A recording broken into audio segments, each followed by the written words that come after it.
প্রথমেই জানাই আজকে শান্তি মিছিল ছিল, আপনারা অনেকেই জানেন সেটা। নাগরিক সমাজের ডাকে যে শান্তি মিছিল ছিল মৌলালি থেকে ধর্মতলা পর্যন্ত, সেখানে আমাদের বেশ কিছু কমরেডকে আটক করেছিল, লকআপে পুরেছিল পুলিশ, যারা ইতিমধ্যেই ছাড়া পেয়েছে, লকআপ থেকে তারা বেরিয়ে গেছে। প্রথমেই সেই সমস্ত কমরেডদের জানাই লাল সেলাম।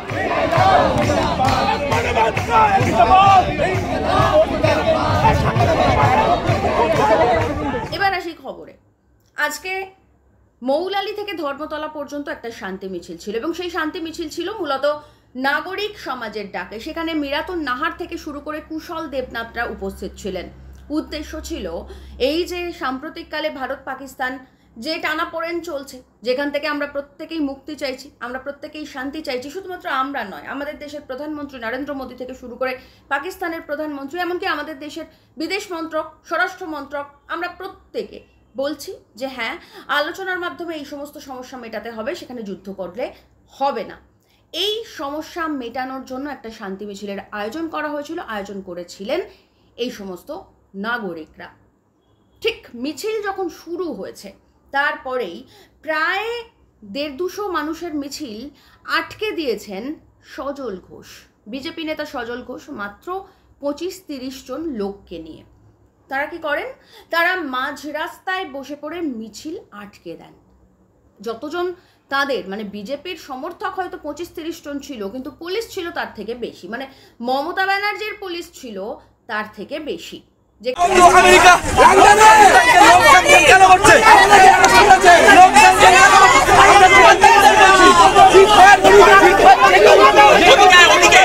এখানে একটা কোনো গুরুত্বপূর্ণ প্রয়োজনে আপনি পুলিশকে পাবেন না, সেখানে স্বাধীন রাজ্যের, স্বাধীন রাষ্ট্রের নাগরিকরা যখন নিজস্ব মতামতের ভিত্তিতে মিছিল করছেন, তখন সেই মিছিল আটকাতে পুরো দমে লেগে পড়েছিল পুলিশ। তাদেরকে আটকেছে, শুধু আটকায়নি, তাদের সঙ্গে অসভ্যতা করেছে, তাদের গায়ে কালি ছিটিয়েছে, অপমান করেছে। কেন? কারণ কি? কারণ তারা শান্তি মিছিল করেছেন, তারা শান্তির সপক্ষে কথা বলেছেন, তারা শান্তি চেয়েছেন এবং বেশ কিছু কমরেডকে আটকও করা হয় এবং প্রায় 3-4 ঘন্টা তাদেরকে লকআপেও আটকে রাখা হয়েছে শুধুমাত্র শান্তির পক্ষে মিছিল করার জন্যে।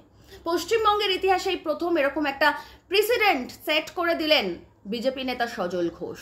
তিনি তো করে দিলেন, তিনি তো আজ এখানে কাল ওখানে পড়ে যাই।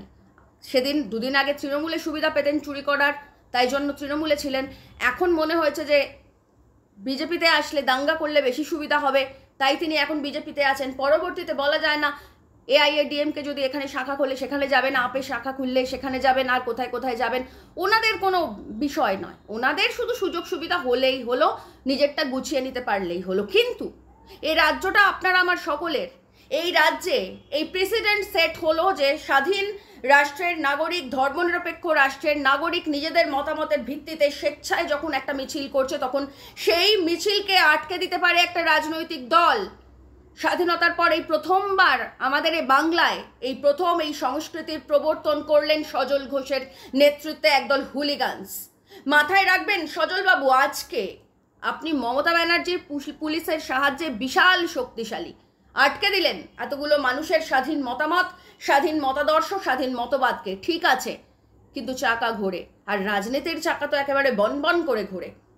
আজ আপনি শক্তিশালী মমতা ব্যানার্জির পুলিশকে নিয়ে, কিন্তু কাল এরকম হতেই পারে যে আপনি শক্তিহীন হয়ে পড়লেন। কিন্তু আপনি এই প্রেসিডেন্ট সেট করে দিলেন যে আমার মতামতের সঙ্গে না মিললেই আমি স্বাধীন ভারতবর্ষের যে কোনো একটা মিছিলকে আটকে দিতে পারি, মানুষের সুস্থ স্বাধীন মতামতকে আটকে দিতে পারি। আর এই যে প্রেসিডেন্ট সেট করলেন না সজলবাবু, আপনি জানেন না আসলে এটা কোনোদিন না কোনোদিন নির্ঘাত বুমেরাং হয়ে যাবে আপনারই কাছে। 1974 জয়প্রকাশ নারায়ণের যে নেতৃত্বে যে মিটিং হয়েছিল, সেই মিটিংকে বানচাল করে দিয়েছিল কংগ্রেস। সেই নিন্দা আজও কংগ্রেসকে সহ্য করতে হয়। আর আজকে আপনি যেটা করলেন, সেই লজ্জা আপনাকে, আপনাদেরকে, আপনার দলকে আজীবন বয়ে বেড়াতে হবে। আপনি হয়তো থাকবেন না, আপনি তো পরিযায়ী মানুষ, কাল তৃণমূলে, আজ বিজেপিতে, আগামীকাল কোথায় কোথায় যাবেন, কিন্তু আপনার দলকে এর খেসারত আগামী বেশ কিছু বছর দিয়ে যেতে হবে, এটা মাথায় রাখবেন। আর হ্যাঁ, কি বলছিলেন আমরা পাকিস্তানের দালাল? একটুখানি বলুন তো দেখি আপনার অজিত দোভালকে আর অমিত শাহকে, তাদের ছেলেরা পাকিস্তানের সঙ্গে যখন ব্যবসা করে তখন বলতে পারেন না ওরা পাকিস্তানের দালাল? লজ্জা করে না আপনাদের? যখন পাকিস্তানে কোটি কোটি টাকার বিফ রপ্তানি করেন তখন মনে হয় না আপনাদের পাকিস্তানের দালাল? যখন মোদি ঘনিষ্ঠ পুঁজিপতি পাকিস্তানে 4000 মেগাওয়াট বিদ্যুৎ সরবরাহ করতে যায় তখন মনে হয় না আপনাদের পাকিস্তানের দালাল? আর কি বলেন? চীনের দালাল। যখন বল্লভভাই প্যাটেলের মূর্তি আনেন চীন থেকে 300 কোটি টাকা খরচা করে তখন মনে হয় না নিজেদেরকে যে আপনারা পা চাটা চীনের দালাল? যখন আপনারা চীনের সঙ্গে ব্যবসা করেন তখন মনে হয় না আপনারা চীনের দালাল? লজ্জা করে না আপনাদের যে স্বাধীন ভারতবর্ষে মানুষের স্বাধীন মতামতকে আপনারা আটকে দিচ্ছেন? যে মতামত মোদিজি নিজে দিচ্ছে, প্রধানমন্ত্রী দিচ্ছে, বিদেশ মন্ত্রক দিচ্ছে, স্বরাষ্ট্র মন্ত্রক দিচ্ছে, আপনাদের যদি সমস্যা থাকে আপনারা শান্তি চাই না যুদ্ধ চাই বলে মিছিল করুন, তাই বলে একটা স্বাধীন মিছিলকে আপনারা আটকে দেবেন? স্বাধীন মানুষের মতামতকে আটকে দেবেন? তাদের গায়ে কালি ছিটিয়ে দেবেন? কেন না? তারা শান্তি চেয়েছে বলে। এই যে প্রেসিডেন্ট বাংলার বুকে আপনারা সেট করে দিলেন, এই প্রেসিডেন্ট কিন্তু মানুষ মনে রাখবে এবং আগামীতে এর শাস্তি আপনি থাকবেন না আমি জানি। আপনি তো সুবিধাবাদী মানুষ, আপনি তো সুযোগ সন্ধানী, আপনি তো পা চাটা, আপনি তো যে কোনো রাজনৈতিক দলে যখন যেখানে সুবিধা পাবেন সেখানে চলে যাবেন, আপনার কিছু যাবে আসবে না। কিন্তু আপনার যে দলটা 100 বছর ধরে সন্ত্রাসবাদ চালিয়ে যাচ্ছে এই দলটাকে ভুগতে হবে। এই দলটাকে বুমেরাং হয়ে ফিরে আসবে এদের কাছে এই সমস্যা যে যদি এদের মতামত পছন্দ না হয় মানুষ আটকে দেবে। কেন আটকে দেবে? কারণ আপনারা এই প্রেসিডেন্ট সেট করেছেন। আর মাথায় রাখবেন, অন্য কাউকে পাকিস্তানের দালাল চীনের দালাল বলার আগে এই সমস্ত কিছু ইনফো মানুষ গুগল করলে, গ্রক করলে, এআই করলে, ডিপসেক করলে পেয়ে যায়। আপনি আজকে ফাঁকা রাস্তায় 25-30 জন লোককে বসিয়ে মিছিল আটকাতে পারেন, কিন্তু ইনফরমেশনের যে হাইওয়ে সেখানে 25-30 কেন 25-30 হাজার লোককে বসিয়েও আটকাতে পারবেন না।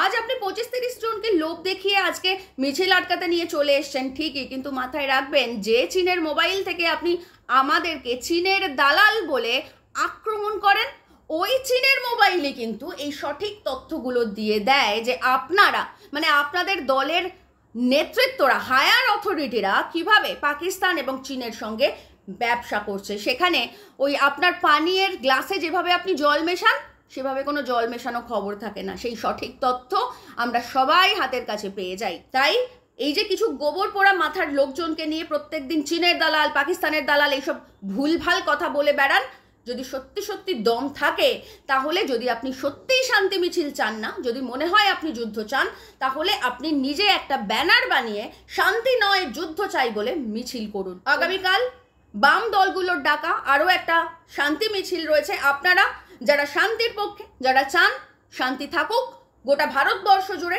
তারা অবশ্যই আসুন, এই মিছিলে যোগদান করে মানুষকে বার্তা দিন যে আসলেই আমরা যুদ্ধ নয়, আমরা শান্তির পক্ষে, আমরা শান্তি চাই।